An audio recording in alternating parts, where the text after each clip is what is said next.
Hello and welcome to Maximity's next 2-Minute Tuesday. My name is Bronya and this week we're going to use conditional formatting to visualise and highlight data. In this first example, I have a table with names and then their progress on a course as a percentage.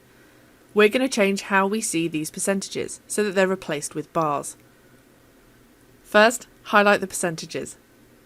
Then in the Home ribbon, select Conditional Formatting, then Data Bars, and hover your cursor over each option to see how the bars look in the table.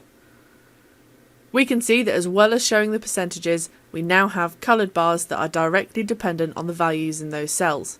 If we change any of these values, the progress bar will also change.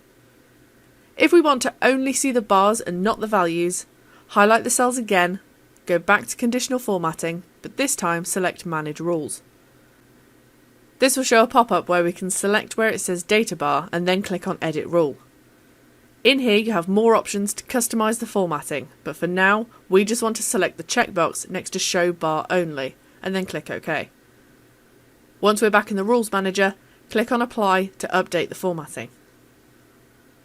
Another option would be to highlight cells that contain certain values.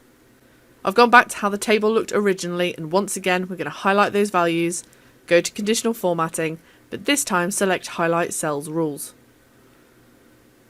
We want to see who may be falling behind, so we want to highlight any cells where the value is less than 50%. Select Less Than, and in the box in the pop-up, type 50%, and the boxes that meet this criteria are highlighted. We want to keep the red fill with dark red text formatting option, so we can simply press OK. You can add multiple rules to the same cells. I'm going to highlight the percentages again and go back to Conditional Formatting.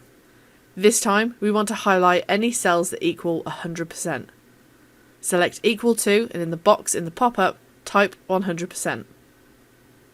This time we want to change the formatting, so in the drop-down select Green Fill with dark green text and press OK. You can now very easily see who has completed the course. Next time you're on Excel, have a play around with conditional formatting and comment below if there's anything you'd like covered in a future 2-Minute Tuesday.